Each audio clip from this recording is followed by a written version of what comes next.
It's a great honor and a privilege for me to be here with you all on this sacred occasion. How many of you are here for the first time? Ah, wonderful. And how many of those are here for the first time to a satsang? Okay. The traditional yogic texts say that a yogic life is built on 4 pillars. And attending a satsang is one of those. The other 3 are simplicity, leading a simple life without excess, without ostentation, without wastage, a life of accuracy and pristine purity and clarity, simplicity in dress, in words, in actions. How many of you feel simplicity is an ideal, a value for yourselves in life? Oh, okay, you've got 1/4 of the yogic life down. The second one's harder. It's truthfulness. A yogi is dedicated to being truthful. And more than just truthful in a factual sense, but leading an authentic life. How many of you are doing that one? Okay. A few hands that are too humble to go up very high. And probably more of you are striving. How many of you are striving to lead a truthful life? Okay, so you got 2 out of 4. Let's see if we can go for 3. The third one is seva, or service. To lead a life that's not based on getting as much as you can for yourself, but of giving as much as you can to the world. Of being as selfless, as egoless, as generous as you can be with your time and your energy to help bring peace to the world, beauty, light, love, joy. How many of you are striving for that one? Yes? Wow. Well, a lot of you here already have 3, and now tonight you've got the 4th one. So you're already sat yogis. Now, a satsang, for those of you who haven't been to one, the word sat, you'll notice, appears a lot in our discourse here.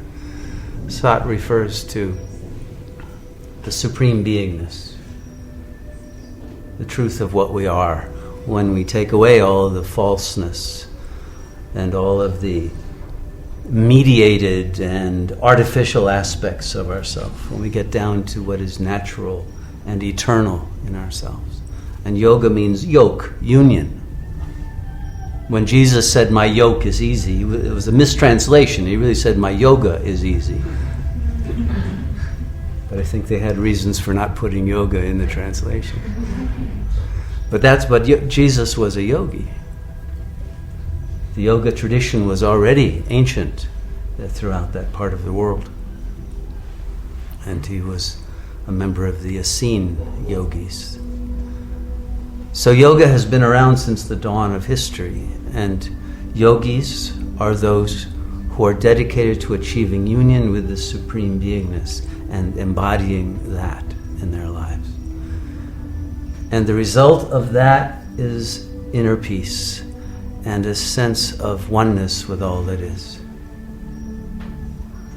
And along with that comes beautiful feelings, sublime feelings of love. And the opening of one's intelligence and our creativity to our maximum potential. So how many of you would like to be Sat Yogis? Yeah? Oh, beautiful. All right. So a satsang is a place where we come together in holy communion. I'm sure you've heard that word before. But we are communing on 2 levels. One, we're creating an energy field together by all being in our real self together, not trying to be in the ego and impress people and have a chattering mind, but be very centered and silent and empowered, and allow the heart to open, and then let that energy augment and synergize with everyone else's energy, and we create a beautiful field of energy in which we are saturated, and in which the energy of love is sent out into the world as an offering. So this is an act of service. We're not here just to get something for ourselves, but to be a relay, a transceiver. We receive it and we transmit it outward. We share the energy of peace and love with the world that's in great need of such energies.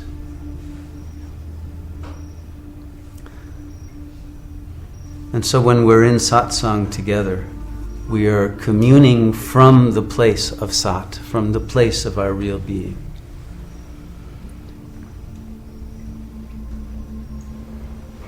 And when we do that, there's a release and a letting go that happens.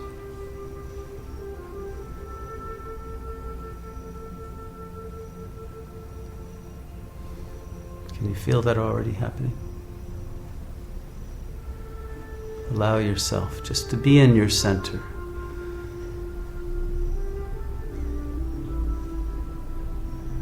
Being here now in this moment without thinking about any other time or place in the past or the future.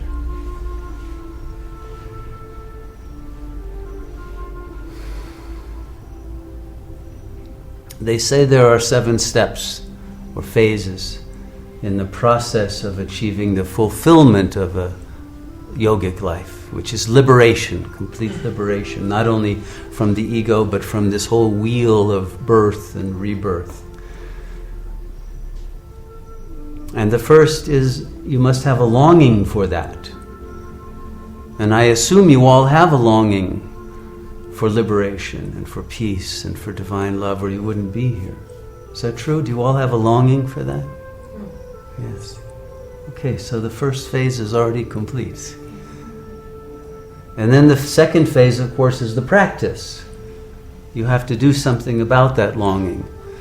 And the main practice is simply being. But that's not as easy as you might imagine. To just be and to stop the onward movement of the mind that constantly wants to chatter and to be somewhere else. And to fill the silence with noise. And so there is a stage of contemplation of our beingness. And that leads to the third stage of actually being able to taste it, to taste the bliss of the Supreme Being that is within us all, the Holy Spirit, pure Atman, and to realize that you are that. And many people reach that third stage also very easily. You can even reach it tonight. Most of you will. Maybe all of us will reach that tonight. But then the next stage is that you want to stay in that state, but you fall from it. And that's when the battle begins. And that's when many people think, oh, it's not worth it. Because we have to then begin a struggle with the inner demons of the unconscious mind that want to sabotage our happiness. You know, we tend to think that it's only people out there who sabotage our happiness, but it's actually we who are responsible for that. Right? We set that up. And once we assume our own responsibility for our happiness, then life begins to get a lot better. How many of you have gotten past the stage of blaming other people for your unhappiness? Yeah? Beautiful. Wow, this is a very mature group. I'm impressed. I bow to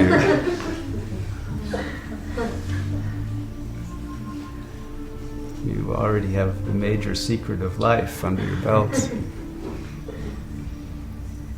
And so once that is achieved, then there comes the phase of what is called vairagya, or dispassion.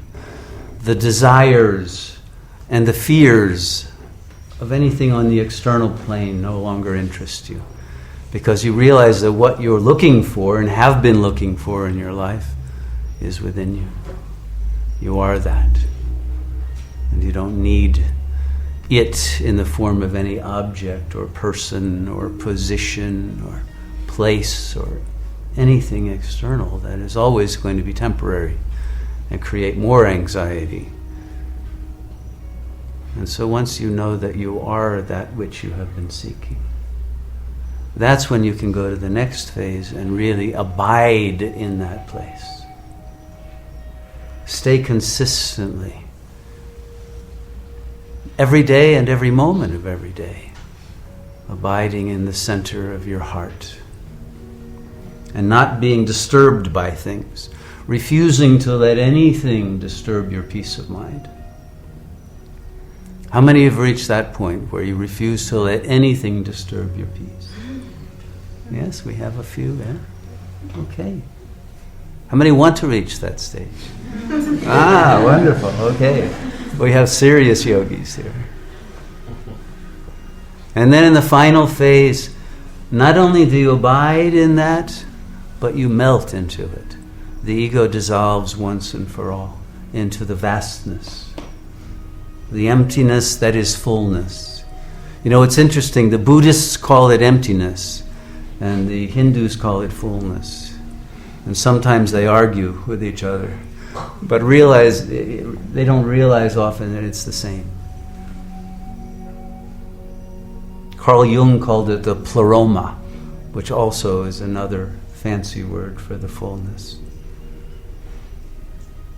But every religious tradition, although they may have different words for it, and you can call it grace, and you can call it nirvana and Buddha nature, and you can come up with many, many names, and they're all beautiful. But they all refer to the same ultimate goal that all of us have, and that it is our birthright to achieve, that nothing can stop us from achieving it if we wish it wholeheartedly. It's only that we're of two minds, and often we want to hold on to something that's incompatible with that inner peace. And that's what takes the great maturity of knowing what to let go of in order to remain centered in the state of grace. And gradually our intellect, our buddhi, becomes clearer and clearer, and we begin to realize the ways that we've been sabotaging ourselves on subtler and subtler levels until we get to the root of the fantasies that have been motivating us to deny ourselves or to cheat ourselves of our own bliss. And we realize that it was based on some illusion from childhood or a past life even. Because we had identified our happiness with something that we had then projected out into the physical world. Some lost person or relationship that brought us into a state of nostalgia or even melancholia and wouldn't allow us to be fully present in the now and accept that this is where it's at. And everything is perfect. And you don't need anything that you don't already have at this very moment. And can you feel what it's like psychologically to be in that state? Where you have everything right now. There's nothing to seek and nothing to run away from.